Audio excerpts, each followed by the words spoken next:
بسم اللہ الرحمن الرحیم۔ ایک بزرگ کا عجیب ہدیہ وہ ہم نے اس سے پہلے ویڈیو میں سنا دیا، اب ہم سنائیں گے ہر کام اللہ کے لیے کرو۔ فرمایا کہ یہ تو ہدیہ اور تحفے کی بات تھی،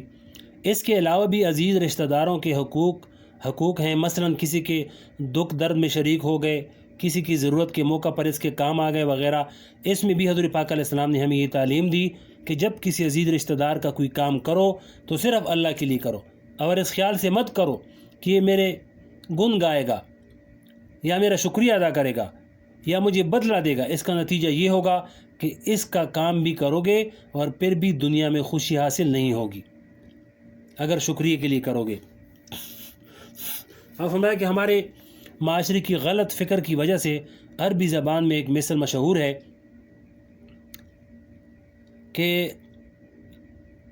الاقرب کل اقارب،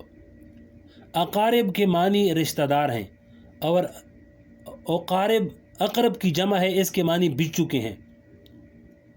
یعنی معنی یہ ہوئی کہ رشتہ دار بچھو جیسے ہیں، ہر وقت ڈنگ مارنے کی فکر میں رہتے ہیں، کبھی راضی نہیں ہوتے۔ یہ مثل اس لیے مشہور ہوئی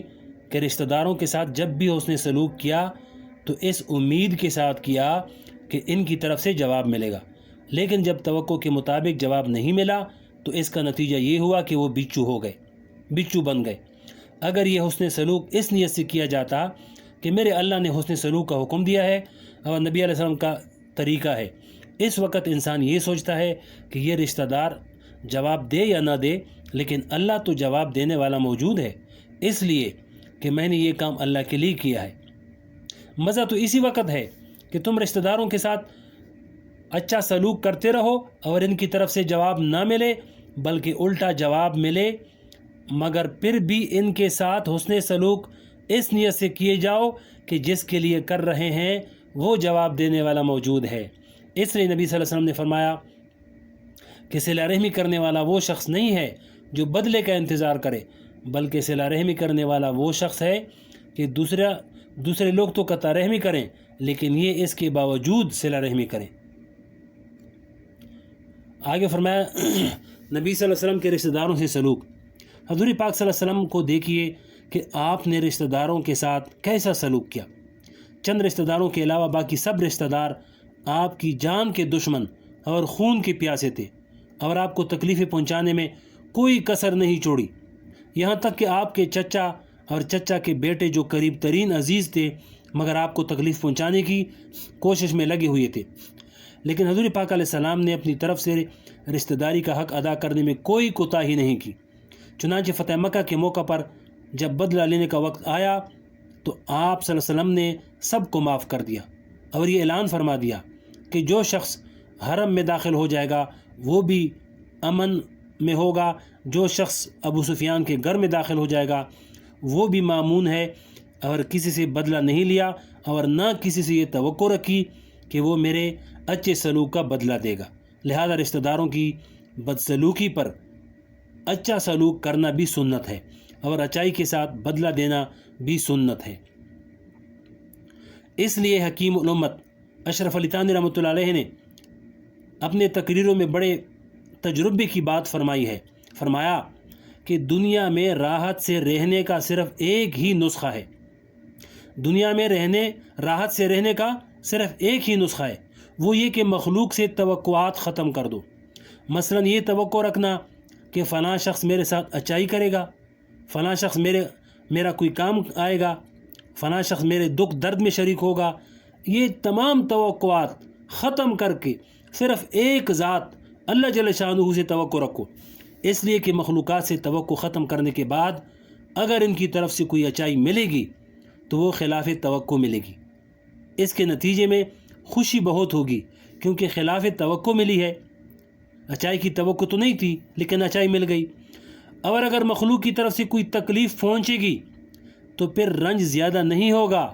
اس لیے کہ اچائی کی توقع تو تھی نہیں، تکلیف ہی کی توقع تھی، وہ تکلیف توقع کے مطابق ہی مل گئی، اس لیے صدمہ اور رنج زیادہ نہیں ہوگا۔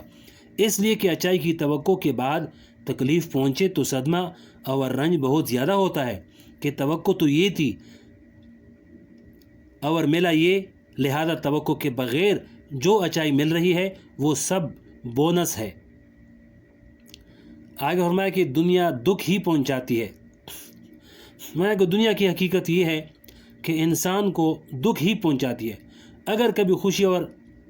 راحت حاصل ہو جائے تو سمجھ لو کہ یہ اللہ کا خاص انعام ہے، اور اگر دکھ آئے تو سمجھ لو کہ یہ تو آنا ہی تھا،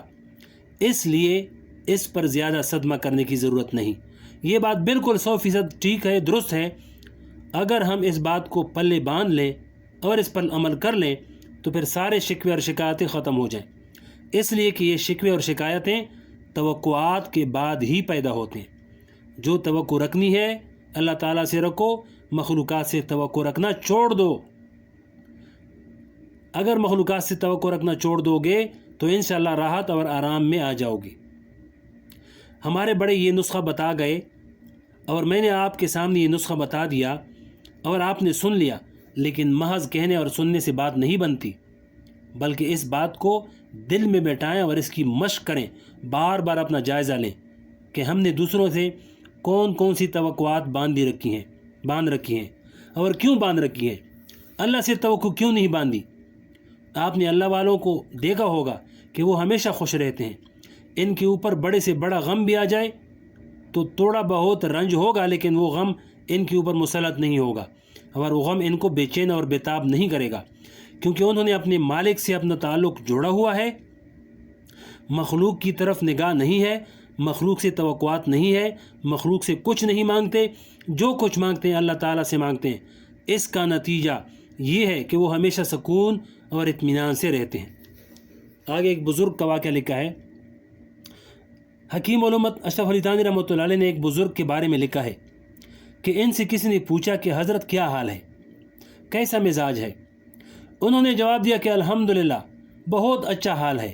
پھر فرمایا کہ میاں اس شخص کا کیا حال پوچھتے ہو کہ اس کائنات میں یعنی اس دنیا میں کوئی کام میری مرضی کے خلاف نہیں ہوتا، یعنی میں وہ شخص ہوں کہ دنیا میں کوئی کام میری مرضی کے خلاف نہیں ہوتا، بلکہ ہر کام میری مرضی کے مطابق ہوتا ہے، اور اس کائنات کے سب کام جس کی مرضی کے مطابق ہو رہے ہوں، اس سے زیادہ خوش اور اس سے زیادہ عیش میں کون ہو سکتا ہے؟ سوال کرنے والے نے بڑا تعجب سے پوچھا، بڑا تعجب کیا، اور اس نے کہا کہ یہ بات تو انبیاء علیہ السلام کو بھی حاصل نہیں ہوئی تھی کہ کائنات کا ہر کام ان کی مرضی کے مطابق ہوتا ہو، بلکہ ان کی مرضی کے خلاف بھی کام ہوتے تھے۔ آپ کا ہر کام آپ کی مرضی کے مطابق کیسے ہو جاتا ہے؟ ان بزرگ نے جواب دیا کہ میں نے اپنی مرضی کو اللہ کی مرضی کے تابع بنا دیا ہے، کہ میں نے اپنی مرضی کو اللہ کی مرضی کے تابع بنا دیا ہے، بس جو میرے اللہ کی مرضی وہ میری مرضی، جو میرے اللہ کی مشیت وہی میری مشیت، اور اس کائنات میں ہر کام اللہ کی مرضی اور اللہ کی مشیت کے مطابق ہو رہا ہے، اور میں نے اپنی انا کو مٹا دی ہے، اس لیے ہر کام میری مرضی کے مطابق ہو رہا ہے، کیونکہ وہ اللہ کی مرضی سے ہو رہا ہے، اس لیے میں بڑا خوش ہوں اور عیش و عشرت میں ہوں۔ بہرحال اللہ والوں کو جو سکون و آرام اور راحت میسر ہے، جس کے بارے میں حضرت سفیان ثوری رحمۃ اللہ علیہ فرماتے ہیں کہ اگر دنیا کے بادشاہوں کو ہماری عافیت اور سکون اور راحت کا پتہ چل جائے تو وہ بادشاہ تلواریں لے کر ہمارا مقابلہ کرنے کے لیے آ جائیں کہ یہ راحت اور سکون ہمیں دے دو۔ یہ سکون مخلوق سے نگاہیں ہٹانے سے اور مخلوق سے توقعات ختم کرنے سے حاصل ہوتا ہے۔ جب مخلوق سے توقعات ختم ہو جاتی ہے تو پھر دیکھو کیسا سکون حاصل ہوتا ہے۔ لیکن یہ چیزیں صرف کہنے سننے سے حاصل نہیں ہوتی، صحبت کے نتیجے میں یہ چیزیں آہستہ آہستہ منتقل ہو جاتی ہیں اور انسان کی دنیا اور آخرت بن جاتی ہے۔ خلاصہ یہ ہے کہ عزیز و اقارب کے حقوق کی ادائیگی اور ان کے ساتھ اچھا سلوک اللہ کو راضی کرنے کے لیے ہو اور محض دکھاوے کے لیے اور رسم و رواج پوری کرنے کے لیے نہ ہو۔ اللہ تبارک و تعالیٰ اپنے فضل و کرم سے مجھے اور آپ سب کو اس حقیقت کو سمجھنے کی توفیق عطا فرمائے اور اس پر عمل کرنے کی توفیق عطا فرمائے۔